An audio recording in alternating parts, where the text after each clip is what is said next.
Salut à tous, nous sommes en 2008 sur France 3 et les spectateurs découvrent pour la toute première fois Wakfu, une série animée qui va marquer profondément toute une génération qui va grandir en se passionnant pour cet univers transmédia et singulier de la pop culture française. En 2020, après 12 ans d'existence, 3 saisons, 3 téléfilms, des jeux vidéo, des livres, des BD, des comics, des mangas et des produits dérivés par centaines, c'est une 4e saison qui s'apprête à voir le jour. Et c'est à cette occasion que j'ai eu la chance de me rendre dans les locaux de Ankama à Roubaix pour rencontrer Fabrice Nzinzi, alias Ntamak, animateur et réalisateur de la saison 3, pour revenir sur l'histoire de Wakfu. Mais par contre, là, il y a des trucs, là, c'est entre nous. Hein.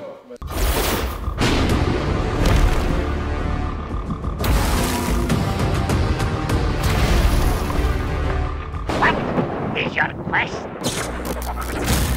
Wakfu raconte le destin de Hugo, Tristepin, Amalia, Evangeline, Ruel et Az, 5 aventuriers et un oiseau symboliquement réunis dans un groupe appelé la confrérie du tofu, qui évolue dans un univers d'héroïque fantasy coloré qui semble régi par 12 dieux, où les chats et les pandas peuvent être de redoutables adversaires, et où il est possible de se téléporter au travers de portails dits zap. Au cours de leurs différentes quêtes, ils devront lutter contre des horlogers fous, des êtres surpuissants, ou lutter contre Ogrest, un ogre capable de noyer le monde sous les larmes de son chagrin. Si évidemment la série compte plusieurs centaines d'artisans à son service, l'univers de Wakfu est avant tout la création d'un auteur, Anthony Roux alias Tot. Oui, alors sur l'ensemble des projets, il y a une idée de direction artistique globale, du producteur aussi global.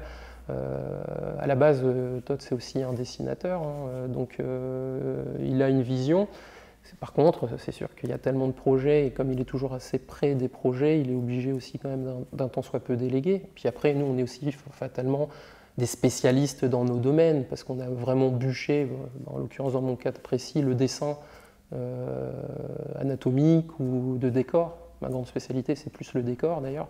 Voilà, on a tous nos spécialités, mais on devient complémentaires et on arrive à fonctionner ensemble parce que chacun apporte une pierre à l'édifice. Les premières saisons de Wakfu sont entièrement produites et réalisées en France. Un défi technique qui a été possible grâce à la détermination des équipes de Ankama qui jusque-là officiaient principalement dans l'univers des jeux vidéo. Mais en 2007, un premier court-métrage test, Gultar le Barbare, va prouver que Ankama peut gérer un projet d'animation de A à Z. Moi je suis arrivé vraiment dans la période où Ankama était dans la dynamique de lancer un studio d'animation. Et Gultar le Barbare, en fait, c'était un premier crash test. Alors moi, j'ai pas bossé hein, sur Gultar le Barbare. Je suis juste arrivé au moment où ça se fabriquait. Ça se finissait pas, mais j'étais déjà à la game. Donc la première fois que le studio se lançait dans la fabrication d'un dessin animé, je me souviens à l'époque justement, si je me trompe pas, le seul profil qui avait un passif d'animateur avec de l'expérience, c'était justement Kim Bruges. Lui, il avait déjà eu l'occasion de bosser au studio Pierrot au Japon. Donc il avait déjà un bon passif d'animateur tradi et c'est vrai qu'à l'époque il nous avait pas mal aiguillé sur les étapes du pipe de production d'un dessin animé. Mais après je ne vais pas dire qu'on a créé nos propres règles, mais on a affûté un petit peu le pipe de production d'un dessin animé en fonction de l'ADN de la structure. Mais Gultar a été, vous voyez, le premier crash test pour saisir comment bien fabriquer un dessin animé et puis se rassurer sur les coûts et la fabrication. L'envie, c'était d'apprendre, mais apprendre pour faire. C'était pas apprendre pour dire « ah bah non, finalement on fait pas ». Non, c'était apprendre pour faire.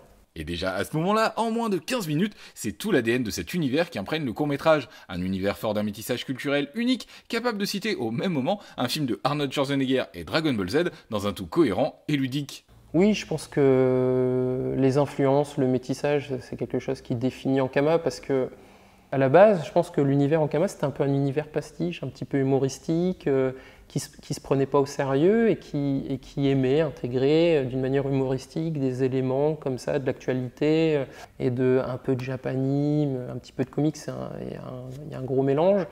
Et puis finalement, comme c'était amené subtilement, bah, ça faisait rire, ça enrichissait, puis après il y avait cette notion de second degré, et la mayonnaise a prise, et je pense que ça en est fait rester, même si ce n'est pas toujours le cas, hein, il y a aussi des vrais créas. Mais je pense que le point de départ est là. Il y avait cette volonté un petit peu humoristique de détourner la réalité, et ça a pris de l'ampleur. Mais après, je pense qu'aujourd'hui, ça s'est quand même rationalisé, tamisé. C'était peut-être plus fort au début de Dofus. Dofus justement, c'est l'origine de Wakfu, un jeu vidéo type MMORPG à la communauté de joueurs gigantesque, une communauté qui, en apprenant l'arrivée du dessin animé tiré de leur jeu de prédilection, a eu la surprise de découvrir non pas une simple adaptation, mais une véritable suite se déroulant 200 ans plus tard. Anthony Roux a souvent eu tendance à dire il n'aime pas reproduire ou re-raconter 2 fois la même chose dans un autre média.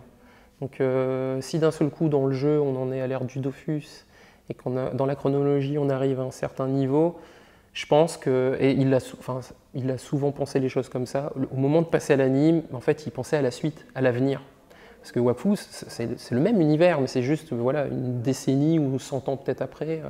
Donc finalement, je pense que c'est ça le point de départ. Le point de départ, et il l'a souvent scandé, il l'a souvent dit, il évite profondément de répéter, raconter la même chose dans un média différent. S'il s'est fait raconter à la game, bah, il faut raconter autre chose à l'anime, et inversement. Donc je pense que ça vient de là. Ça vient de l'idée d'étendre la mythologie de l'univers et de pouvoir explorer les nouveaux thèmes qu'il avait dans la tête. Après le succès de la première saison, les équipes de Ankama prennent la décision de faire grandir leurs personnages avec leurs spectateurs, jusqu'à arriver à une saison 3 marquée par un aspect mature et complexe qui n'hésite pas à se permettre des moments purement contemplatifs et une mise en scène plus éthérée. Oui, la saison 3, ben ça c'était une volonté d'Anthony, de Toth, de grandir avec les spectateurs. Je pense que parce que lui-même, il avait envie d'explorer des sujets différents, et je pense que tout ça, alors, je sais pas, je peux pas répondre à sa place, je ne sais pas si tout ça a été réfléchi, mais j'ai le sentiment que même les OAV spéciaux, pour moi les OAV spéciaux, ils servent à clôturer l'ère enfantin, donc l'enfance. Parce que c'est l'amorce de l'adolescence quelque part, et même l'arrivée à l'âge adulte, parce que c'est quand même là que Tristepin a ses enfants. Ça dépend des personnages. Je dirais que pour Hugo, c'est l'émergence de l'adolescence et de la crise de l'adolescence. Pour Tristepin, c'est déjà l'ère de l'adulte. Az, c'est vrai que des fois j'avais pu lire ou entendre, mais qu'est-ce qui est devenu Az? Mais dans les OAV spéciaux, on voit bien qu'ils fondent un foyer. Donc on voit que même Az, cette espèce de symbole, le symbole de la confrérie du tofu, gagne en maturité. Il quitte de lui-même la confrérie parce qu'il a fondé son propre foyer. Donc c'est vrai que les OAV spéciaux, c'est, je pense, la période charnière où on sent qu'il y a eu l'enfance, l'aventure enfantine qui était quand même ambitieuse et qui avait son lot de gravité, attention. Le passage à l'adolescence et pour certains à l'âge adulte, et c'est vrai que quand on en arrive là et qu'on a un petit peu clôturé l'aspect Az, qu'on a clôturé le gros morceau Ogress, qui est en plus un élément central de l'univers d'Ankama, ça me semble logique, fatalement, qu'on s'oriente vers des sujets un peu plus matures. Ce qui s'est passé, c'est que Toth a absolument tout écrit. Alors je lui ai occasionnellement par mail, alors on ne s'est pas beaucoup vu. Il était très investi côté Dofus, Wakfu, côté game en fait. Il était beaucoup plus focus sur ça. Donc ça a été une relation à distance, on s'est très peu vu.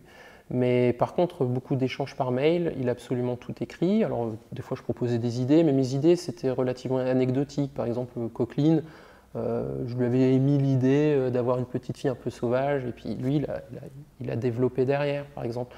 Mais donc, je dirais que narrativement, c'est à 99,9% lui, avec le micron qui reste, c'est des propositions.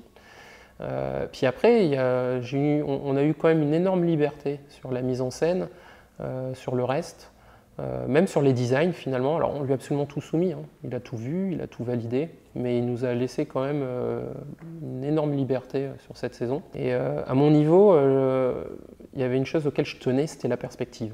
Comme je viens du décor, je sais qu'un plan sans anime dans tel perse va donner une prestance à un personnage, un autre plan va le rendre ridicule, et des fois, sans animer, on va pouvoir raconter des choses.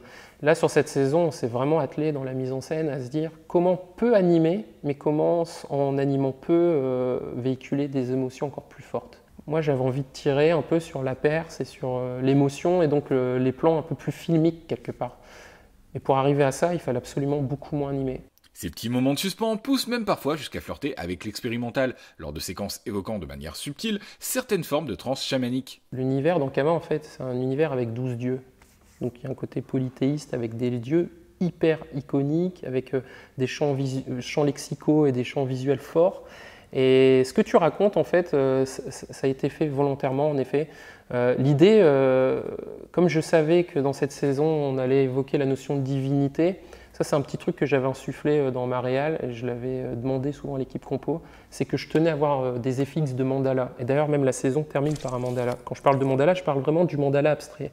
Parce que pour moi, en fait, c'est personnel, c'est un avis personnel, mais je trouve que c'est la meilleure représentation qu'on pourrait faire d'un dieu. Ces mandalas, en fait, il y en a un peu partout dans la saison, donc c'est fin parce que c'est des choses qu'on a en effet cachées dans les boules silo, mais c'est aussi quelque chose qu'on a caché dans le zap. Le zap, l'hyper zap, quand on regarde bien l'hyper zap, le motif de Vortex, c'est un mandala.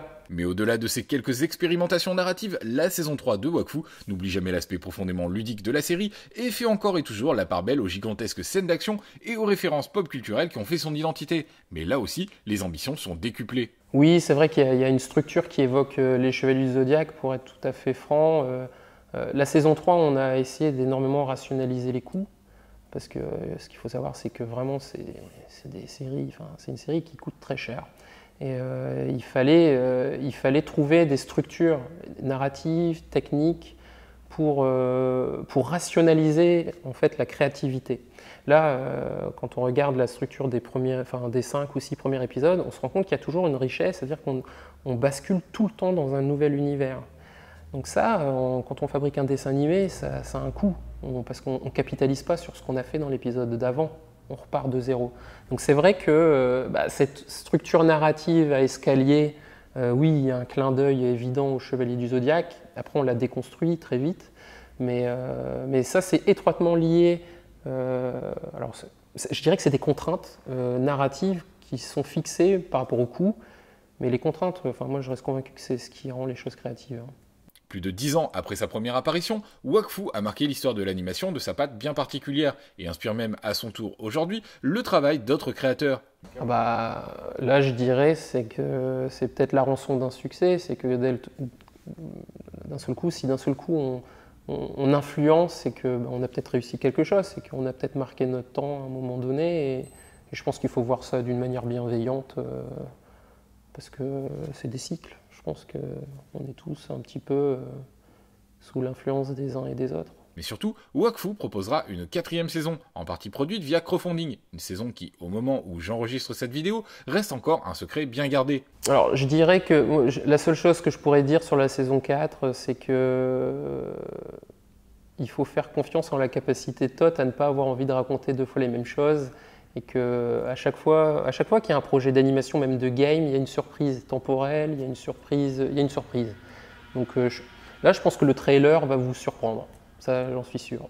Et c'est ce trailer que Ankama m'a permis de découvrir en exclusivité, me permettant même, au passage, de vous montrer quelques petites images. Voilà, c'est ici que s'interrompt cet épisode. Comme d'habitude, n'hésitez pas à faire tout ce que l'on peut faire sur ce genre de plateforme. Liker, commenter, partager et surtout vous abonner et sonner la petite cloche pour être au courant des sorties des prochaines vidéos. Et n'hésitez pas non plus à aller faire un tour sur le Utip et le Tipeee de la chaîne. Utip, je vous rappelle rapidement le principe. Vous regardez quelques publicités et moi ça me permet de financer les prochaines vidéos et les prochains projets. Sur ce, et d'ici là, je vous dis encore une fois merci et à très bientôt. What is your quest?